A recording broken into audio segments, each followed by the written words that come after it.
नेपालका धेरै ग्रामीण बस्तीमा विद्युत सेवा पुग्नु अघि टुकी र दियालो नै उज्यालोका स्रोत थिए। कठिन भूगोलका कारण विद्युत विस्तार चुनौतीपूर्ण हुँदा साना क्षमताका लघु जलविद्युत परियोजनाहरू वैकल्पिक समाधान बने। स्थानीय श्रम, सिप र योगदानले बनेका यी लघु जलविद्युतले हजारौं परिवारलाई उज्यालो दियो, जुन उनीहरूको पहिचान र भावनासँग जोडिएको उपलब्धि थियो। तर धेरै लघु जलविद्युत परियोजनाहरू आज माग अभाव, कम आम्दानी, सीमित स्रोत र कमजोर व्यवस्थापनका कारण कठिनाइमा छन्। गाउँ गाउँमा राष्ट्रिय प्रसारण पुगेपछि स्थानीय लघु जलविद्युतको बजार खुम्चदै जाँदा यसको दिगो व्यवस्थापनमा थप जोखिम पैदा गरेको छ।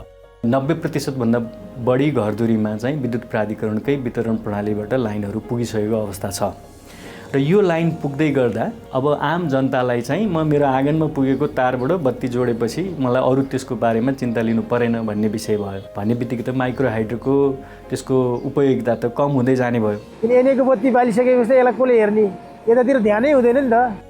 यो परिस्थितिबाट माथि उठ्न विजन्स इनोभेसन ल्याब अन्तर्गत वुपटल इन्स्टिच्युटको आर्थिक सहयोगमा विन्डरक इन्टरनेसनल नेपालले साझेदार संस्थाहरूसँगको सहकार्यमा बागलुङ र जुम्लाका लघु जलविद्युत परियोजनाको दिगोपन र उत्थानशीलता सुदृढ गर्न एउटा व्यावहारिक मोडलको विकास र त्यसको कार्यान्वयन अघि बढायो। परियोजनाले सामुदायिक सचेतना र सशक्तिकरणका गतिविधिहरू मार्फत लघु जलविद्युत परियोजनाको महत्त्वबारे बुझाइ र राष्ट्रिय ग्रिडसँग जडान हुन सक्ने सम्भावनाबारे स्पष्ट जानकारी दियो। विन्डक्सबाट जुन सरहरू आउनुभयो कार्यक्रम लिएर, यस्तो छ, त्यो अनुदानमा कार्यक्रम छ, त्यसलाई बचाउनको लागि पनि गर्नुपर्छ। तपाईँ यत्रो संरचनाहरू, अब तपाईँको आम्दानीको स्रोत पनि हुन्छ। त्यो हिसाबले सरहरूले कुरा गरिसकेपछि हामी चाहिँ चर्च चाहिँ त्यसलाई चाहिँ गर्नुपर्छ भनेर नै अगाडि बढायो। हेर्नुहोस्, उत्पादन गरेको विद्युतलाई बाल्ने मात्र ठुलो कुरा होइन, बाल्न त हामी बाल्यौँ, तर 25-30% मात्रै बत्ती बालेका छौँ भने 70-75% त विद्युत त खेर गइरहेको विद्युत छ। त्यसलाई चाहिँ हामीले व्यवसायीकरण गर्नको लागि पनि त्यसलाई चाहिँ हामी यसरी जानुपर्छ भनेर उहाँहरूलाई चाहिँ यही के अरे विन्डरक मार्फत नै विभिन्न प्रकारको तालिमहरू, सेमिनारहरू, गोष्ठीहरू सञ्चालन गऱ्यौँ, उहाँहरूलाई कुरा बुझाउने कोसिस गऱ्यौँ। समुदायले सञ्चालन गरिरहेका लघु जलविद्युतलाई सहकारीमा रूपान्तरण गर्नु परियोजना अन्तर्गत भएको एक महत्त्वपूर्ण कार्य हो, जसका लागि परियोजनाले गरेको मेहनत प्रशंसायोग्य रह्यो। फलस्वरूप निसीखोला दोस्रो र चाचलघाट लघु जलविद्युतलाई सहकारी मोडलमा रूपान्तरण गरियो। निसीखोला दोस्रो, निसीखोला तेस्रो र चाचलघाट लघु जलविद्युतको DFS अध्ययन र SECF प्रक्रियाका लागि विभिन्न स्रोतसँग जोड्ने प्रक्रियामा सहजीकरण गरियो। यसैगरी निसीखोला दोस्रो, निसीखोला तेस्रो, चाचलघाट र गिरिन्डी खोला लघु जलविद्युत परियोजनालाई लक्षित प्राविधिक सहायता प्रदान गरियो।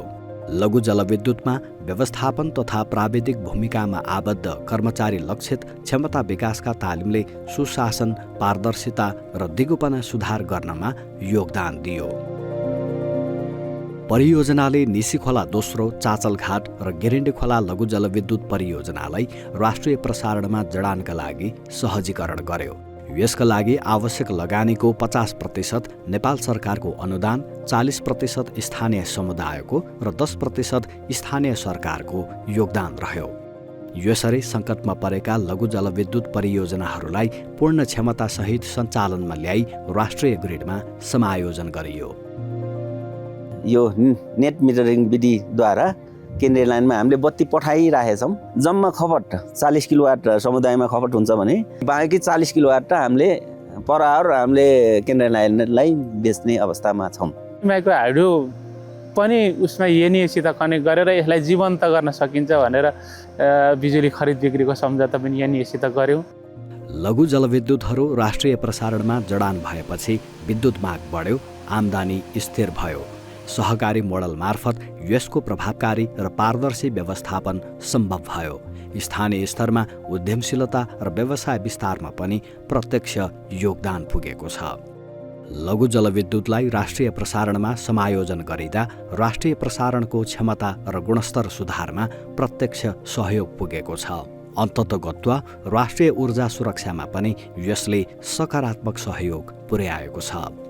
यो परियोजना एउटा मोडलको रूपमा हामी त्यहाँ त्यसलाई स्थापित गर्न सफल भयौँ र अब हाम्रा पूर्वदेखि पश्चिमसम्म भएका हजारौँ माइक्रो हाइड्रोहरूमा यो सिकाइलाई अन्त्यतिर पनि लान सकिन्छ र एउटा मोडल इस्टाब्लिस भछ भन्ने कुरामा हामी विश्वस्त छौँ। विसन्स इनोभेसन ल्याबले लघु जलविद्युतलाई दिगो व्यवसायमा रूपान्तरण गर्न सकिन्छ भन्ने प्रमाण दिएको छ र यी आयोजनाहरू समुदायको आर्थिक इन्जिन बन्न सक्छन् भन्ने तथ्य उजागर गरेको छ। नेपालमा भएका 1800 भन्दा बढी लघु जलविद्युतमध्ये अधिकांश सङ्घर्षपूर्ण अवस्थामा छन्। यस परियोजनाले अपनाएको मोडल देशभर विस्तार गर्न सकिने सम्भावना बोकेको छ, जसले ग्रामीण जीवनस्तर र राष्ट्रिय ऊर्जा सुरक्षामा दीर्घकालीन प्रभाव पार्नेछ।